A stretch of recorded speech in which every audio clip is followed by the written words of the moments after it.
Ladies and gentlemen, here we are again. Yes, it's the James Whale Radio Show.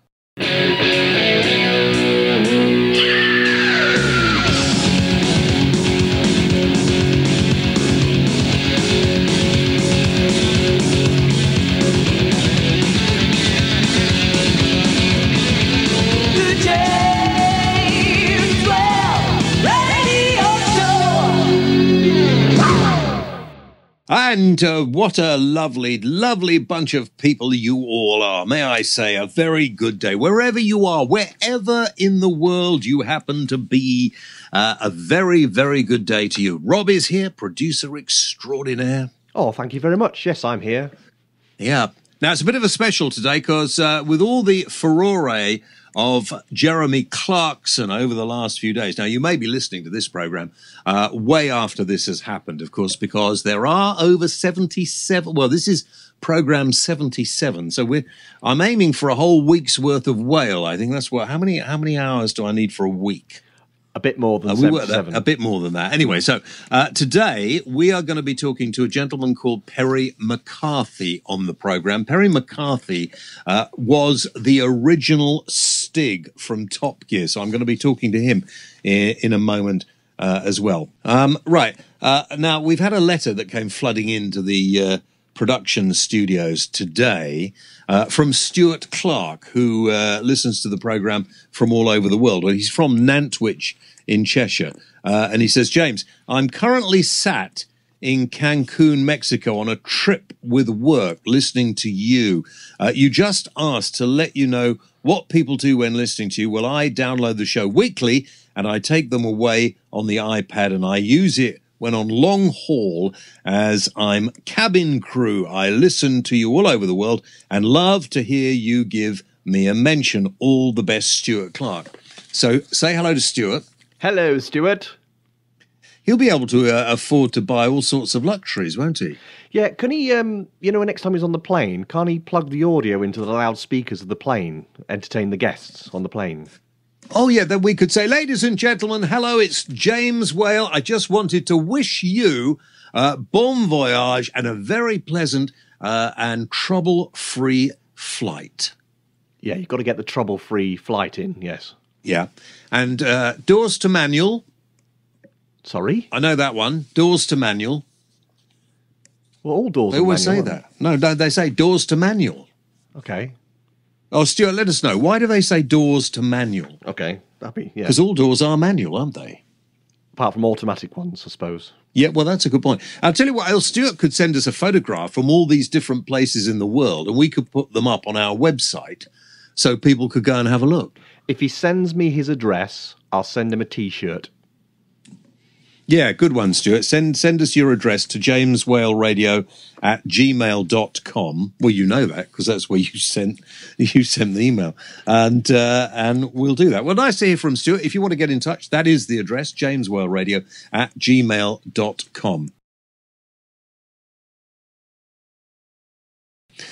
Now, shall we, as we've got quite a long interview with Perry McCarthy, I think we should probably get into that, don't you? Yes.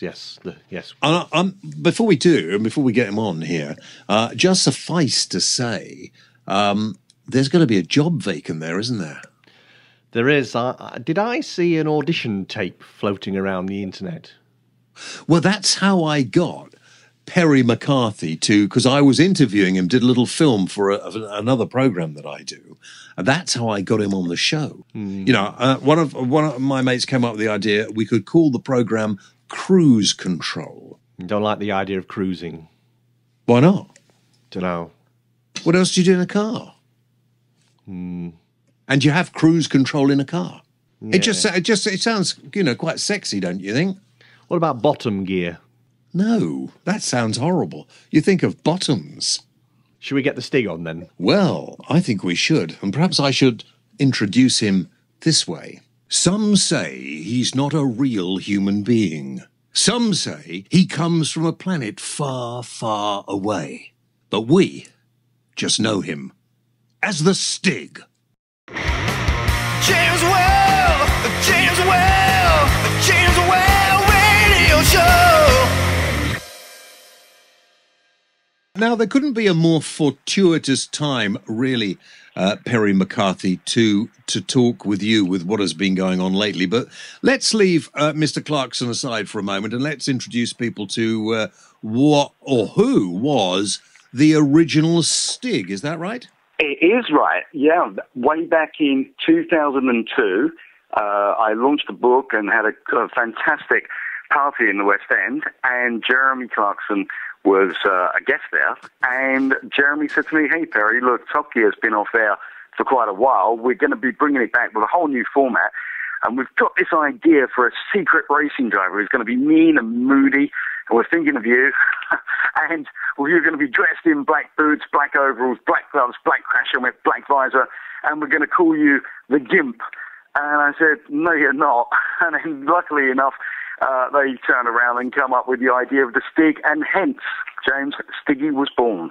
and that's right. He was originally in a black suit, and then it became sort of off-white. Why was that? Toward the end of 2003, I started feeling there wasn't too much more I could do with Top Gear, or where I could go with it, or how it could benefit me, because obviously I had to take the secrecy element of it very seriously, because the secrecy element, the mystery racing driver, was the thing that created the mystique around the Stig. So feeling stumped commercially on it, I went to the BBC, we had a chat about what we could do about it. We couldn't reach an agreement, so I said, well, look, guys, it's about time I hung up my helmet.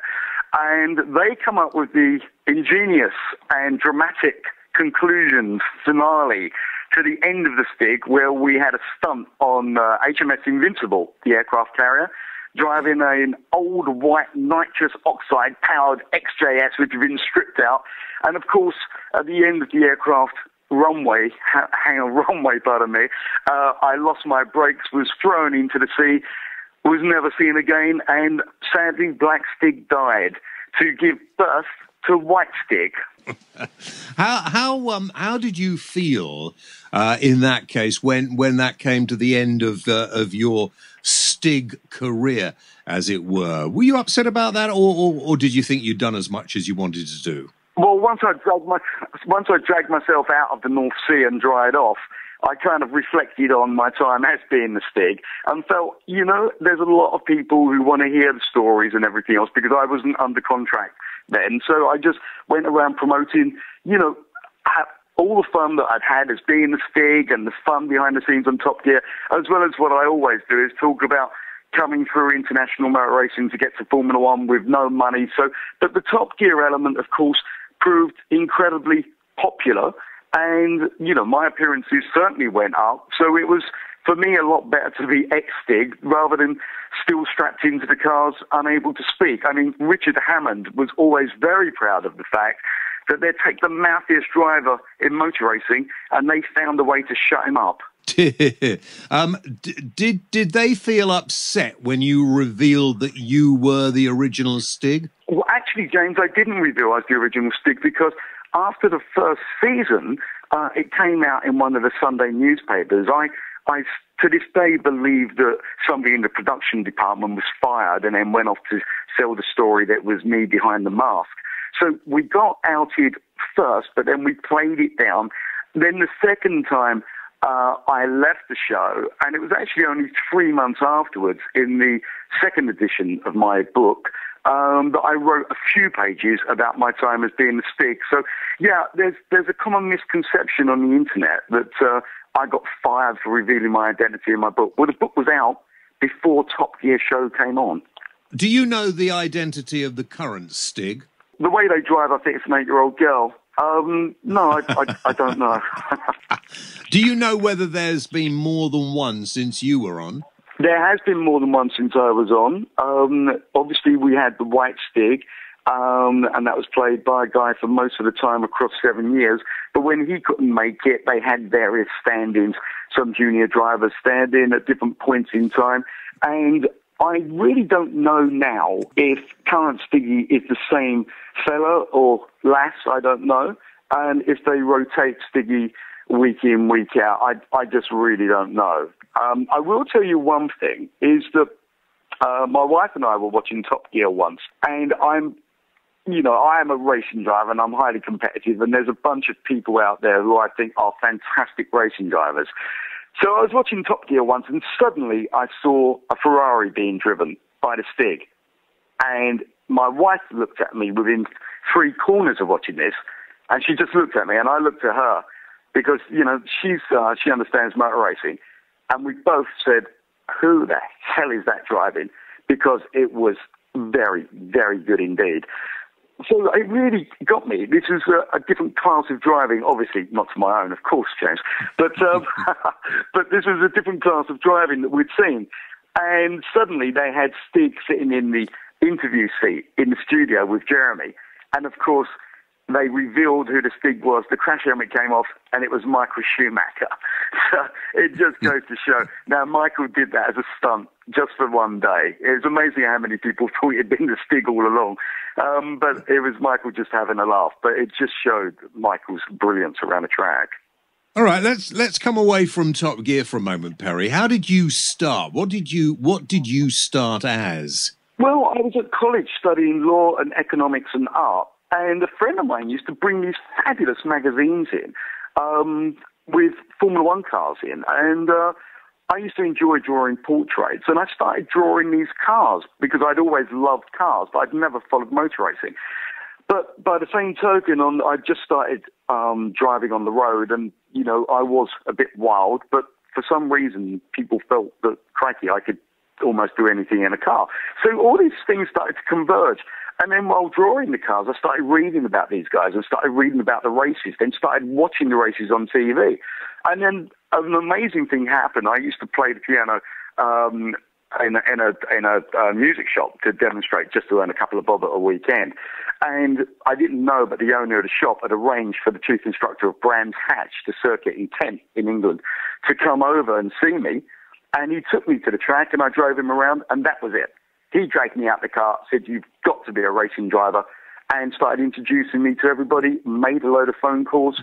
And I said, that's it, I want to do it. But the big problem, James, I was kicking off on a career with absolutely no money, and I was about to find out how bad that was. It is bad, isn't it? Formula One is a very expensive and very thirsty business. So did you ever manage to get to Formula One? I put this ball in motion, and in order to get the initial money, I just went, right, I can't get sponsors because I've never raced, and I can't race without sponsors.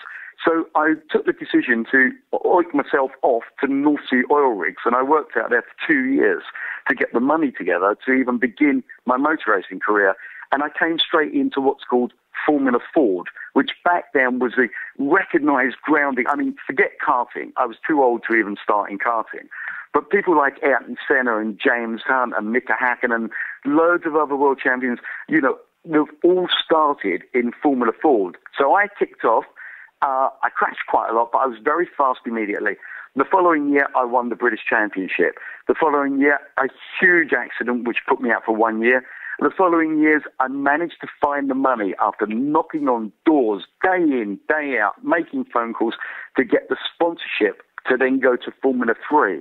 After Formula 3 with Damon Hill, Johnny Herbert, Mark Blundell, and a few others, I then went into international Formula 3000. But by then, I'd actually made some money on sideline deals on property. I didn't have any sponsors to go Formula 3000, so we put the house on the line to do that. We came out of Formula 3000 with good reputation, went to America. Now with no money, the house on the line, forged a reputation out there, which then got me into Formula One. By the time we got to Formula One, I didn't have to take any sponsorship to get there, but we had no house. We were £300,000 in debt. Karen couldn't afford to watch the races on TV because we couldn't afford the license. And I used to have to act as a tour guide to pay the airfare and my accommodation costs for when I, as a new Formula One driver, could actually get to the circuit. So it was whatever it took, James, and that's how I still feel today about anything. How many races did you get races in Formula One, Perry? I mean, did you get to a big team? Sadly, I didn't get to a good team in Formula One. I elbowed my way in. It was a very small team, and unfortunately, we were so far off the pace, it became a laughing stock. And I guess I'm kind of proud about the fact that I wasn't mediocre. We were terrible, you know? I don't do mediocre. I either win or we're terrible. And people always remember that I just did not stand a chance with the car and the team I was with. So it was so spiteful, to be quite frank. It's one of those times where it's fairly lucky I've got a good sense of humour, because it was heartbreaking. It took 10 years of struggling, holding on, wheeling and dealing, and doing anything on and off the track to get there. And then this happened, which was bizarre, and is still talked about today in all the magazines. So, but luckily enough, after Formula One, I forged a career in international GT and sports car racing, such as Le Mans, with very famous manufacturers. And Le Mans, of course, is I've been to Le Mans, and it's something that unless you've been, you can't actually understand what it's like. It's amazing, isn't it? This is an absolute endurance test. For 24 hours of Le Mans, it's an endurance test for the team, for the cars, and for the drivers. But you know, each year 60,000 Brits go out to Le Mans. And I'm not kidding you, it's an endurance test for them, because they get there on Wednesday, start drinking heavily, and if you can imagine the diagram of Darwin's theory of evolution, which actually starts from an ape and goes up to man, well, when you've got the Brits out there drinking from Wednesday, they start as men, and by Sunday afternoon, they're walking around on all fours. Now, are you still driving now? Because, like me, you're advancing in age, Perry. They do say that when we get a little bit older, that our reactions are not as good as they used to be. Yeah, I totally agree with you, James. Sadly, I'm not, because I got badly injured in 2004.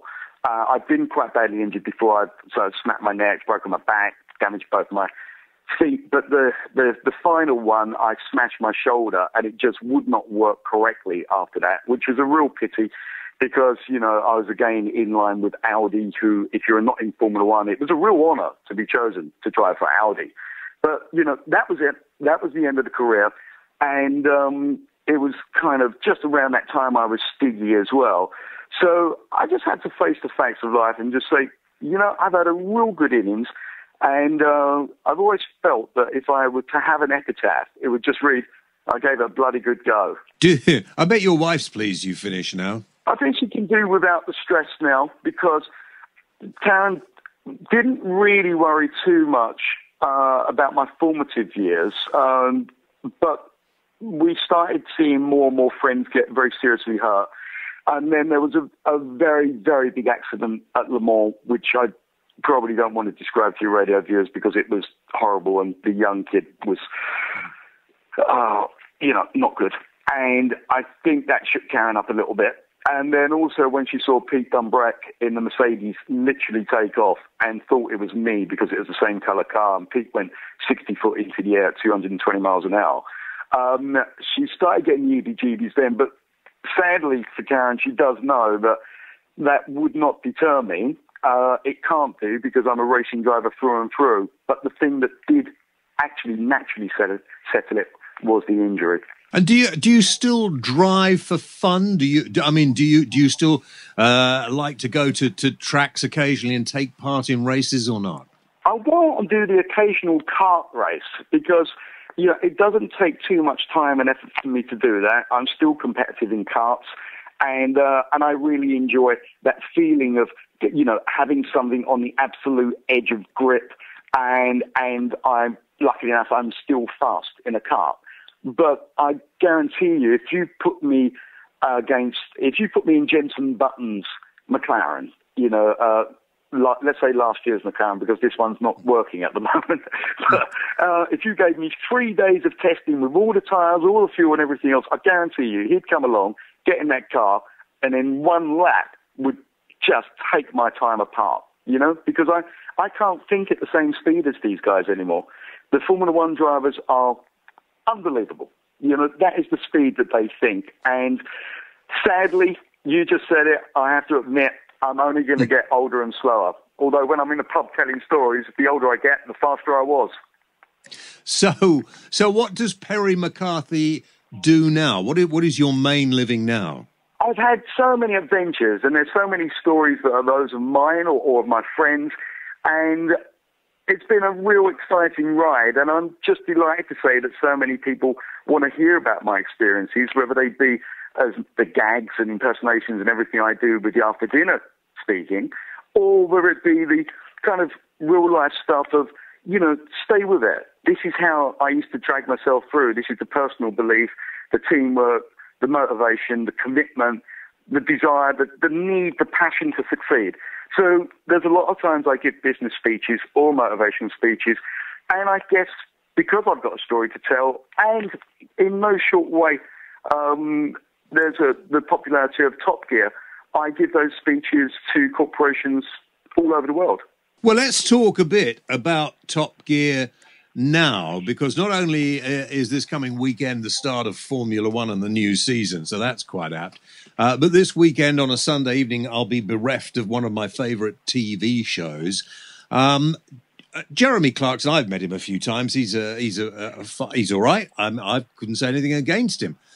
We all lose our temper with people, and I don't believe anybody. I was just watching Loose Women on the television, and one of them was going, "Oh, I'd never act like that." Well, I bet you there are times when everybody loses their temper.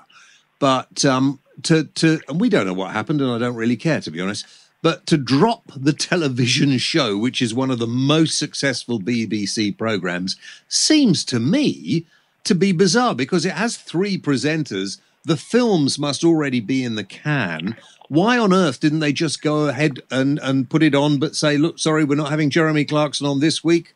It'll be presented by the other 2.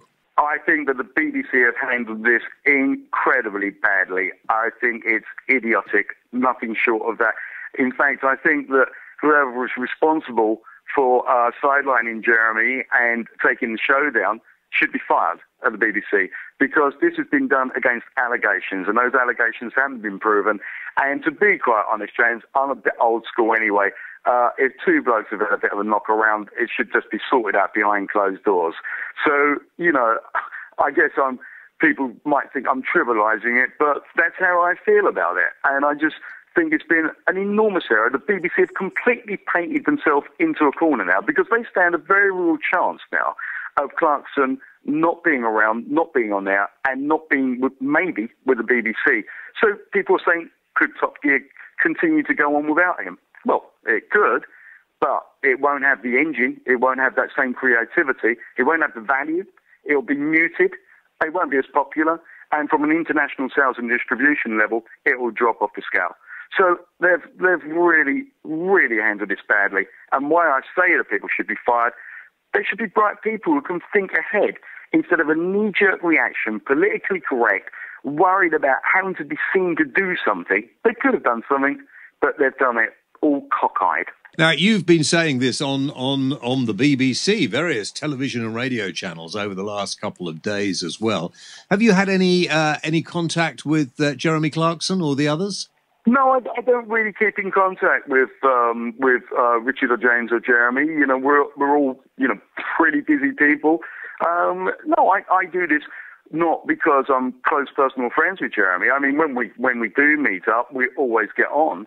But I'm saying all this is because it's what I believe in, and I think Jeremy is God's gift to broadcasting. I think he's a great journalist.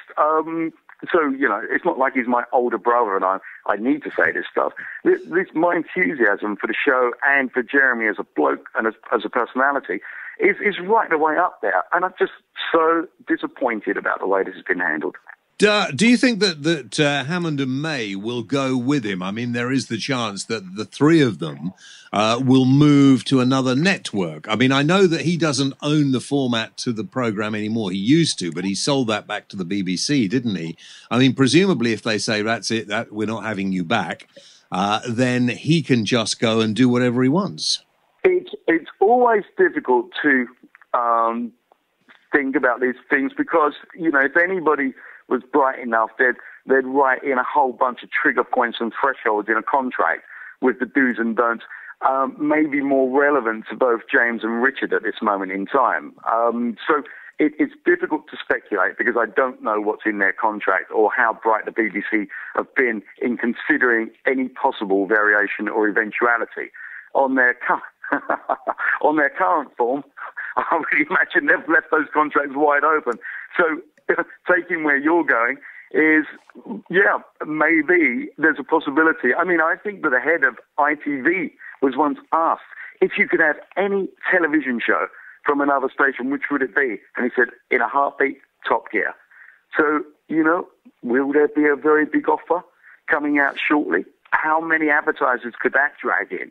It'd be a self-funding thing and profitable for ITV if they could put that together. BBC have left themselves wide open. Yeah, and they've got 3 more weeks to go before the end of the series. And, of course, it affects not only the BBC, but a myriad of television networks across the world who take the programme. But absolutely. So, they may indeed, of course, themselves a forfeit clause as well. Because, as you're saying, this show has now been sold to over 200 territories worldwide. It is a major cash cow for the BBC, along with their merchandising and many things that include the Stig as well. So, the show is internationally popular. Jeremy is internationally popular, and obviously the Stig is as well. It's a massive money-generating machine for the BBC. Now, I'm not saying because it is that anybody who's heading the show up can do absolutely anything they want. I'm not putting those two together. But what I have been saying to anybody who'll listen is they just got the protocol on this totally wrong.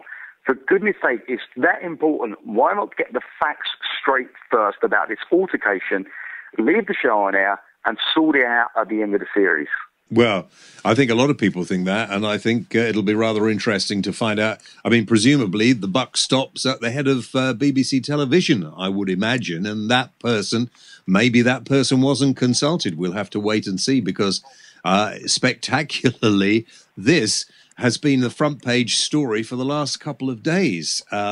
They've had more publicity out of this. And by the way, that publicity is going to make it equally difficult for some other broadcaster to take over fronting this show if the BBC want to keep it on with somebody other than Jeremy Clarkson. Well, could you imagine whoever, in that scenario where Jeremy's out, they leave the show running, and they want to bring somebody else in, they're virtually signing their own death warrant, aren't they? Because everybody loves Jeremy. So whoever the poor soul is who takes his position is going to be standing in front of a virtual firing squad. Well, yeah, and the other thing is that James May and Hammond are not actually going to be able to do themselves much favours if they decide to stay on just themselves without Jeremy.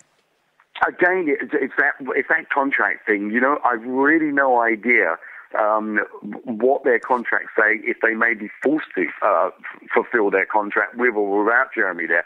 But one of the extra things that we will miss, of course, is not just Jeremy as an individual in this scenario, but it's the camaraderie that we've grown to really love. Because you look at the 3 individual characters, they've been kind of polarized over the years into Richard being chirpy, James looking as if he doesn't completely know what's going on, and Jeremy being the grump.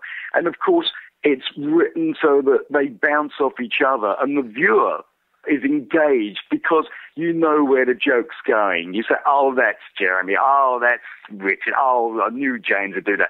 Because they've become like family members, because you understand their personalities and how they work together.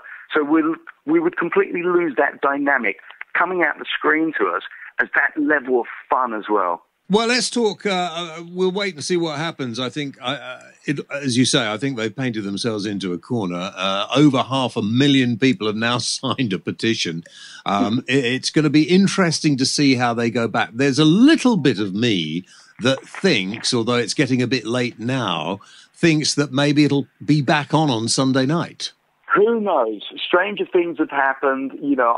I'm just wondering and waiting for a strongly worded BBC press release that's been tacked together saying, right, we've had a consultation. We found that it was actually nothing serious. Jeremy has got one very last final warning, and we're all friends again. So let's pretend it never happened. Yeah, well, I think even if the final 3 programmes of the series go out, I don't think he will be back for another one, and I think he'll be off to another channel. Let's talk about Formula One and this season. There's been an awful lot of upset in Formula One over the last couple of years, changing the rules, changing the cars, new drivers coming, other drivers going. Who is, do you think, the driver to beat this year? Hamilton. I think Hamilton is an absolute genius.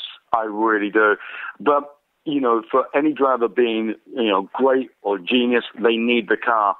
And with you kind of often see this, you know, long-range cycle in Formula One. And you have periods of dominance for different teams. And until recently, the Red Bull racing team, especially with Sebastian Vettel, enjoyed a period of dominance where they won the Constructors and Drivers' Championships about 4 years in a row, I think it was. But then suddenly, with the advent of the new regulations that were bringing in the smaller engines, but turbocharged, and the turbocharged also now feeding back into an energy battery pack, very, very complicated engines that were now relying in 2014 on 50 litres. That's 1/3 of the previous tank size, less fuel to do a race. So the efficiency and economies of the new engine were the big technology drive to show that Formula One could be green. However, not everybody interpreted those regulations to the same degree as Mercedes. Mercedes got it right.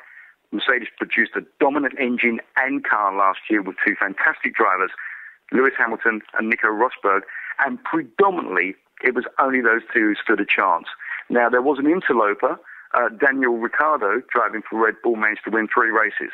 But apart from that, nobody was on the same page as Mercedes. Well, I've just come back from all the pre-season testing in Spain with the Formula One teams, and I can tell you that Mercedes have rolled over their advantage for 2015. I believe that as a complete racer, Lewis Hamilton has got the edge on Nico Rosberg. So looking to see, they've still got the advantage, and Lewis is still the driver he is. I think it's going to be a brave man to bet against Mercedes and a brave man to bet against Hamilton. The best of the rest, as a surprise, is actually Ferrari probably at the moment. They had a dire 2014, but they've got themselves back in contention. They won't challenge Mercedes, at least for the first several races, in my opinion, but they're much better than they were. And the people who were kind of challenging last year, or at least the best of the rest last year, Williams, they've maintained that position as well. So I think we're going to see a stronger fight for the 3rd, 4th and 5th places. But at this moment, James, Mercedes are way out in front. And how much is it? Is it sort of 50-50 between car and driver, or is the driver more important than car, or what? Who do you need most of all? Do you need a good car and then an okay driver can win the championships, or if you had an okay car but you had a really great driver, they would do okay? Which way does it go? The scenario those two ideas left out was your teammate. So you can't be an average driver with a good car and win the championship, because your teammate's probably going to be great. And then if he's got that car, he will beat you. So your worst enemy in motor racing is actually your teammate, because he's seen to have the same tyres, the same engine, the same car, the same opportunities. And if he's dusting you week in, week out by 0.1, 0.2, 0.3 of a second, then everybody says he is the fastest, he is the most talented. But it drives you on. You drive yourself to become better and faster than your teammate. He's wound up, he's driving himself to be better and faster than you. But what you both need, no matter what the ability, is the car. And sadly, going back to your question, is no, it's more than 50-50 that you need the car. You know, you will see a great driver do great things with an indifferent car, not a rubbish car, but an indifferent car. You'll see a great driver do great things with a great car, but you won't see a great driver do great things with something that's a complete and absolute dog. So you definitely need the car. But, you know, the people who are producing the top cars, they want the absolute top drivers, because the driver is another component of what's going on. And they don't want failures, and they don't want lack of speed. They need excellence. Can you make a racing driver, or are they born? It's a really good question. I think that you can rub the edges off a very fast, talented driver, I'm not completely clear you can turn a kind of pretty good racing driver into a superstar. I don't think you can. I think that, I mean, we've all got, in motor racing anyway, 2 arms, 2 legs, 2 eyes and a brain. And you're getting into, it becomes about judgment. But for me personally, it's about passion, the will to win. You've got to give it absolutely everything at all times to look at any possible way you can get an advantage over the rest of the grid and especially your teammate. So, it's a life's work. They don't just turn up at weekends. These guys think of nothing except going round and round in circles and where and how they can be just a tiny bit better. And will you be off to any of the races this year, Perry? Yeah, I'm fully expecting to be at a bunch of the races, actually, because something sadly I can't go into, but I do have an ongoing project in Formula One, which I'm very, very excited about. And I'm rather hopeful of being able to announce it at the end of this year. Oh, we look forward to that. And if you've got a spare seat at the Monte Carlo one on a yacht, then just let me know. James, you'll be the first call I make. Perry, great to talk to you. Thank you very much indeed for your time. And listen, I'm putting together in my own mind a brand new car show. Maybe we could get you to come out yet this time as the Gimp. So I think we need to discuss that over 1 or 2 beers. Let's do that. All right, mate. Thank you very much indeed for your time. Thank you very much, James. Would you like a free audiobook? Our friends at Audible are giving everybody a free audiobook just by going to the James Whale Radio Show website, jameswhaleradio.co.uk. All you need to do is click on the Audible link, register, and you'll get your free audiobook. It's a bit like a book club, and remember, you can leave at any time and you still get to keep your free audiobook. So what are you waiting for? Just head over to the James Whale Radio Show website, jameswhaleradio.co.uk, and click on that Audible link now. So there we are. That's Perry McCarthy. Now, if you go to our website in the usual way, of course, you can see all about Perry's new book, which of course you can get from Amazon, and we'll put all the links to Perry's book up there as well, which I think will be rather fascinating. Not as easy as you think, really, is it, to become I thought I'd become an international Formula One racing driver a few years ago. Did you?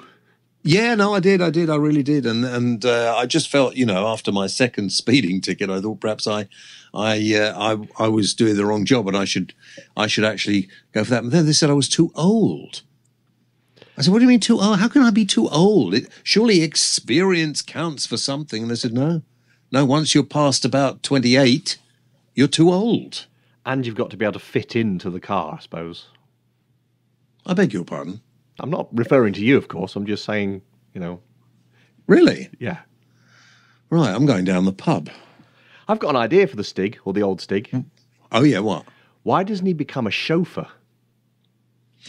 Oh, that's a good idea.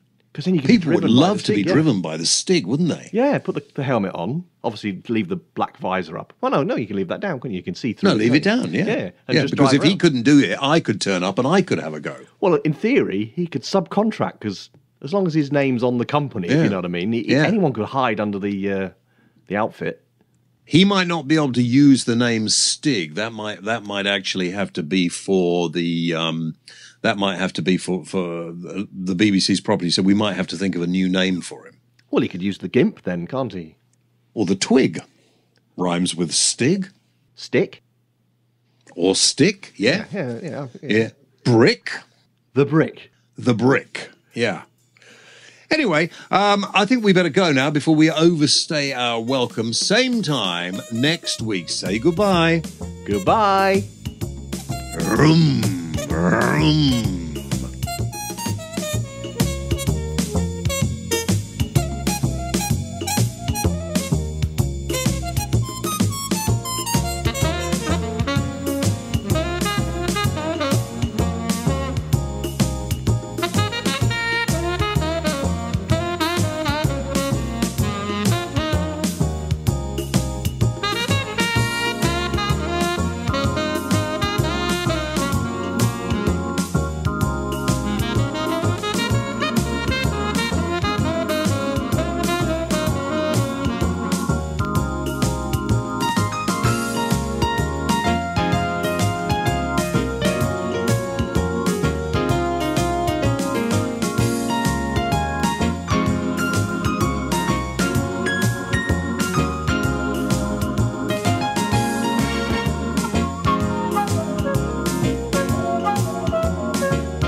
listening to the James Whale Radio Show.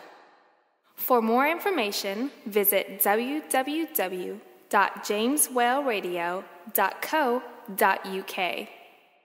Why not check us out on Facebook.com/James Whale Radio Show, or follow James on Twitter @The James Whale. James Whale, the voice of reason.